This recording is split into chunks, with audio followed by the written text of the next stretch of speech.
কোচবিহারের দিনহাটা শহরের বাবুপাড়া এলাকায় প্রত্যুষা বাজারে পরপর ৬টি দোকানে তালা ভেঙে চুরির ঘটনায় চাঞ্চল্য ছড়ালো। শুক্রবার সকালে এই ঘটনায় ওই বাজারের ব্যবসায়ীরা আতঙ্কিত হয়ে পড়েন। জানা যায় ওই বাজারে থাকা একটি হোটেল, একটি পনিরের দোকান, একটি সবজির দোকান ও একটি মুদিখানার দোকান সহ আরও ২টি দোকানে চুরির ঘটনা ঘটায় চাঞ্চল্য ছড়ায়। বিশ্বজিৎ সরকার নামে এক ব্যক্তির মুদিখানা দোকানে তালা ভেঙে ক্যাশ বাক্সে থাকা টাকা নিয়ে যাওয়া ছাড়াও আশেপাশের আরো ৫টি দোকানের তালা ভেঙে চুরির চেষ্টা করে দুষ্কৃতীরা বলে অভিযোগ।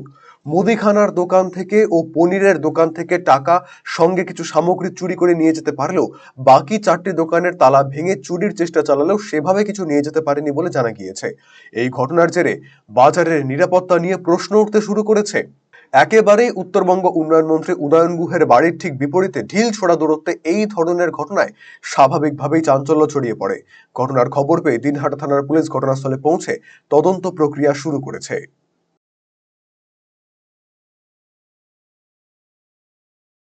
যে সমস্ত রেগুলেটেড মার্কেট কমিটি, পৌরসভার বাজার, সেখানে কারা এই সমস্ত করছে, আমার পাশে আমার এই বাজারে সেক্রেটারি আছে, তারা কিছু জানে না।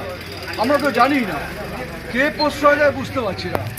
যেভাবে রাস্তাগুলো দখল হয়ে যাচ্ছে, ফুটপাত দখল হয়ে যাচ্ছে, এখন হাট বাজারে তো নাগরিকরা আসতে পারছে না। যতটুকু পরিসর আছে, যে দোকানগুলো আছে, সেখানে যদি লোকে যাতায়াত করতে না পারে তাহলে মানুষ কি করবে? আমরা পৌরসভাকে বলছি আমরা আপনাদের সাথে আছি, আমরা রেগুলেটেড মার্কেট কমিটিকে বলছি আমরা আপনাদের সাথে আছি, কিন্তু প্রশ্নটা হচ্ছে কোনো ব্যবস্থা হচ্ছে না।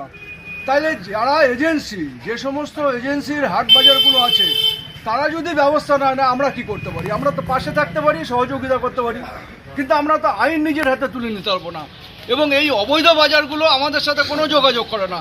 এই যে সামনে গিয়ে দেখবেন রাস্তার উপর মাংসের দোকান বসে গেছে, তাহলে এই মাংসের দোকানগুলো কি করবে? এই যে এখানে ফলের দোকান, সবজির দোকান আছে, রাস্তাঘাটে ওখানে সন্ধ্যাবেলা দেখি একটা উত্তরবঙ্গ উন্নয়নের বোর্ড আছে, তার নিচে বসে গেছে, বোর্ডিং পাড়ায় বসে গেছে, চায়ের দোকান বসে গেছে।